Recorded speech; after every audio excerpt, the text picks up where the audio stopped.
There's a scene in Home Alone where Macaulay Culkin steals a toothbrush accidentally, and he takes it and he freaks out because he sees the next door neighbor who he thinks is trying to kill him.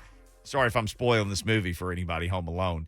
Then he just starts running, and he gets to the ice rink, and he slides on his knees, remember? And he slides across the ice rink. Come on, Home Alone. You know this. I remember Home Alone. He I don't remember slides this. under the security guard. He slides under the security guard. Oh, no, Alex Molden pulled Mm-hmm. the Home Alone. Yeah. Well, first and foremost, the security guard was not trying to block him. So, but I get where you're trying to get the sliding part The in. sliding part. Yeah, Home it's in Alone. it. He Home Aloned him. I thought, man, I really, really appreciate and love that play. And it's more because it's about hustle. I don't even think he saw the guard. The guard was coming off, or the center, whoever it was coming off a double down. And he was really thinking, I'm about to beat this guy. Initially, the other, offensive lineman, and I'm inside him. And then he was already going to this, I call it a slither technique, where you kind of lean and you get low so you can get by the lineman because you're a lot smaller than them. And then when he saw the other guy at the last minute at his peripheral, he said, duck. And then meanwhile, he kind of stumbles a little bit over someone's foot or trying to get his footing because he saw him at the last minute and just kind of went underneath and used his, I'm sure he was a running back at the time, put his hand down, boom, bounced up off right the back ground, up. just like a running back. That's why all those things come in handy. And then went after the quarterback. So, yeah, it was, just exciting to see, he is, what I said that on Titans radio. He is what I thought he could be. He's that, in this era of football, that slot corner is a special dynamic player. He is actually a starting corner because if you go ask the starting corners on the outside, they can't do what he does, and he can't do what they do because he doesn't have the length. Right. Guess what? The first rounder, if he was blitzing there, he would have got smashed. Serious, point blank. I don't have to know nothing about him, but 6'3", 6'2", and trying to do what he did, you can't do it. But the 5'10" guy can do that. The 5'9" guy can do that. So it's just great to see because you're a multifaceted player in that you blitz, you play linebacker, you get after the quarterback, you play in the run game. You also have to have lateral quickness to now guard these slithery, fast, quick, dynamic slot receivers, let alone you have to have breakaway speed. And, it's kind of that hybrid corner safety guy. It's that hybrid guy, very valuable now. On our teams, it was Donald Mitchell, Right. Stevie Jackson when he got later in his career. Those guys were, they were special players. And now with three wides all over the place, that's what he provides, and that's worthy of a draft pick. So, yeah, I would say we got a good little taste of what he could be right there, all in one game. We got to see it all. Tackles, reaction time, toughness, Yep. the want to, the never give up. He's just a heck of a football player, and I think it resonates with me because I feel like my style was somewhat similar in that I played hard, but I was a football guy. You put me on the measuring tape, I'm not going to be the fastest, I'm not going to be the tallest, but when you turn on the tape, you go, we're going to have to address this guy, and that's what Molden's going to be. Mm-hmm. He got a tweet from Tyrann Mathieu who said people will regret not drafting him sooner. Then he said, real football guy. Just exactly what you just said. Yeah, that's just, and what happens is in the draft, people get caught in the measurables. And it's really fascinating to me because it goes on, every team is doing it. And we as players go, well, dang, man, we took this guy in the first round. And you can name any guy. And we go, man, well, how long is it going to take him to develop?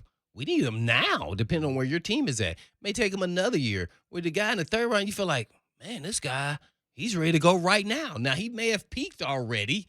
And, the upside of the talented first-round pick is always there. But there's always a risk that he never reaches that talent. Right. And it goes on and on forever. But that upside, boy, if they do, like I don't know if Farley's going to ever. Everybody's all fascinated with his size and his length, and I am too. Yeah. But when I saw Scotty Miller run right by him on the out and up, and he didn't give him a lot. He just said, "Hey, I'm on out." Did he look back for the ball? Nope. He didn't give him anything to suck him in, and he said, "I'm about to hit the afterburners." That was just a bad ball. Throw him out of bounds. Yeah, he was open, and he got beat, and he was not gaining ground. So remember, that was one of my concerns about that surgery is you never reach back to that top end speed. This is coming from someone who played receiver and had that surgery. And they just said they could never recreate. And then this guy was a 4.3 guy all day long. He said, I never could get back to that. He said, I got back to like 4 or 5, but that my game was built around speed. And if we want to ask him, that was Chris Sanders. Yeah. Had that same surgery. And guess what? His career ended because of the back surgery. So, and this is a different time. Sure, he get better, but he still says when he came back, that was the final straw that he just could never recreate. He couldn't get it back. He just couldn't. And this guy worked out like a demon.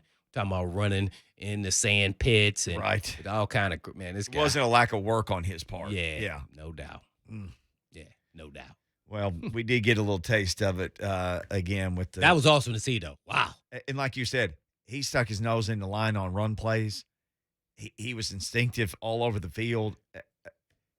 All those things you're talking about. And that's why all the talk about Christian Fulton, and I know we got to take a break, but it's like a lot of people who listen to the station and people who follow the Titans, like, you can just stick him in the slot. No, it's a different thing. It's two. I know it's both as cornerback. That's Amari Rowe. Right. He was elated when Donovan said, "Oh yeah, you can have that." He like blitzing it all. When you see some big 6'5" guy coming at you and you don't have nowhere to go, nope. You go, you want me blitzing the A gap? Mm-hmm.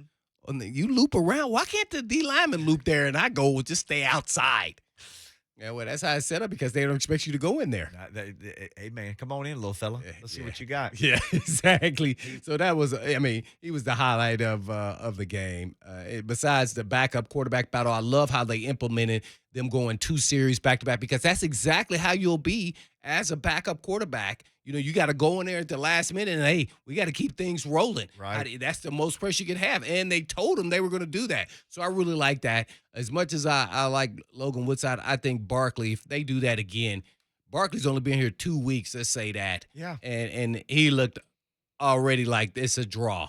And to me, if I'm saying it's a draw now, then Barkley's the guy.